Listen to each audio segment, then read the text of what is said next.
Qatar U23 kena karma kartu merah. Ditekuk Jepang 4-2 di perempat final Piala Asia U23 2024. Kiper Qatar, Youssef tertangkap kamera VAR menendang pemain nomor punggung 19 dari Jepang, Hosoya. Wasit yang memimpin pertandingan melakukan review pelanggaran tersebut melalui VAR. Akhirnya, keputusan wasit adalah mengeluarkan kiper Qatar dengan kartu merah langsung.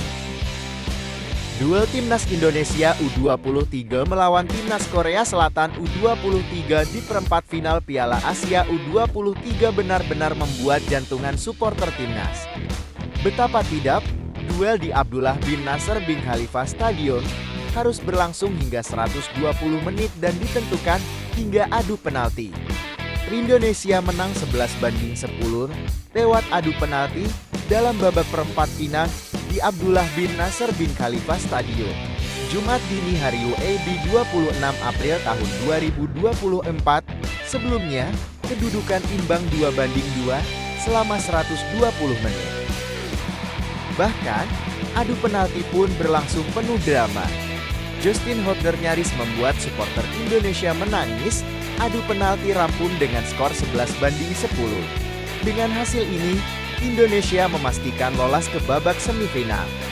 Kedua tim bermain imbang 2-2 sampai dengan babak extra time.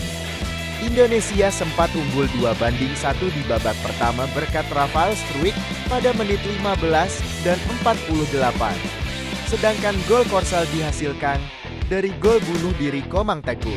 Media Korea Selatan menunjukkan kemarahan setelah Timnas Korea Selatan U23 dikalahkan Indonesia di perempat final Piala Asia U23 tahun 2024 di Stadion Abdullah bin Khalifa, Doha, Jumat 26 April dini hari WIB. Chosun menulis pernyataan asisten pelatih Korea Selatan, Myung Jae-yong, yang menyebut timnya kalah karena tidak bisa memanggil pemain-pemain dari Eropa tidak bisa dijadikan alasan kalah dari Timnas Indonesia U23. Di turnamen ini pemain kunci yang bermain di Eropa, Bajun Ho Stoke City, Yang Hyun-jun Celtic, dan Kim Ji-soo Brentford tidak bisa dipanggil karena tidak dilepas klub masing-masing. Namun hal itu bukan alasan yang tepat untuk kalah dari Indonesia, yang punya ranking FIFA lebih dari 100 posisi di bawah. Korea ranking 23 dan Indonesia ranking 134, tulis Chosun. Hal yang sama ditulis Dailian. Kalah dari Indonesia yang punya posisi 100 lebih di bawah dalam ranking FIFA sulit untuk diterima. Sementara media Korea Selatan lainnya, DT, menyebut kekalahan dari Indonesia karena buruknya permainan tim asuhan Hwang Sun-han, kesalahan fatal dan pelanggaran yang tidak perlu menghasilkan kekalahan. Setelah adu penalti, Korea bertekuk lutut di hadapan Indonesia dan gagal lolos ke Olimpiade untuk kali pertama dalam 40 tahun, tulis DT.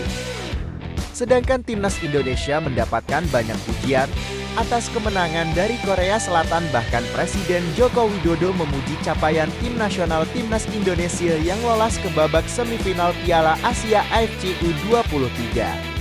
Orang nomor satu di Indonesia itu menganggap prestasi timnas sebagai capaian yang sangat bersejarah bagi bangsa Indonesia. Pertama kalinya Indonesia berhasil mencapai babak semifinal di kompetisi ini sangat bersejarah, ujar Presiden Jokowi. Jokowi menyebut kemampuan timnas Indonesia U23 yang mengalahkan Korea Selatan 11-10 lewat adu penalti di babak perempat final sebagai sebuah prestasi luar biasa. Prestasi luar biasa dari tim nasional timnas sepak bola U23 Indonesia setelah mengalahkan Korea Selatan di perempat final Piala Asia AFC U23. Katanya, Jokowi mengucapkan selamat kepada timnas Garuda Muda dan mendoakan Rafael Struijk beserta kolega memperoleh peluang sebaik-baiknya dalam babak semifinal untuk lolos menuju Olimpiade Paris tahun 2024. Semoga dalam babak semifinal, Indonesia dapat memanfaatkan peluang sebaik-baiknya dan meraih tiket menuju Olimpiade Paris tahun 2024. Teruslah bersemangat, Timnas Indonesia. Terima kasih sudah menonton. Jangan lupa subscribe, share, dan